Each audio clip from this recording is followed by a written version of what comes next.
ขอบใจเด้อแม่เด้อแม่เพิ่นเก้าน้ำให้เฮาเนาะเพิ่นเอาห้ำให้เฮาเดินทางต่อขอบใจหลายๆอ๋อน้ำใสแห้งเลยเนาะอันนี้มาจากชัยไหมวันของลูกไปคุณ มาจากภูเขาพุ่นล่ะ นั่นแหละ อ๋อน้ำมาจากนี่เนาะ ใส่ยางต้องไปพึ่ง นี่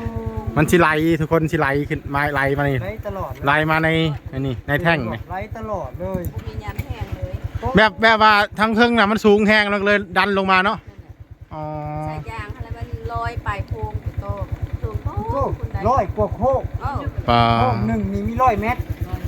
โค้งหนึ่งมี100 เมตร100 กว่าโค้ง คุณไหนคุณเข้าเขาไปเอาคุณเข้าคุณไหนถูกลูกไปยังไม่ทันรอด บ่แม่นลงทุนไปนี่หลายเลยนะหลายคนเห็นนำกันบ่แม่ พอมีแต่สองเฮือนอ๋อ 100 กว่าโค้งโค้งหนึ่ง100 เมตร เพิ่นแถวนี้เพิ่นจะบ่ได้เจาะดํบาดาลบ่แม่บ่มีบ่ อัน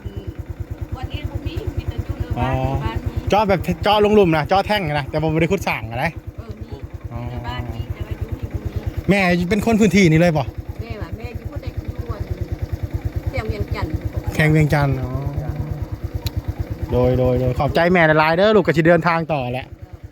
คุณเล่แม่ไปพลาดคุณก็ โดย ลูกเคยได้ไปบ่ ยังบ่เคยครั้งแรกในชีวิตเลยนี่ โอ้โหไทยราชทะเลเลย รอไป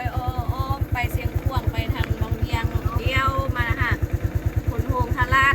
โดย เอาไปทางไปแหละ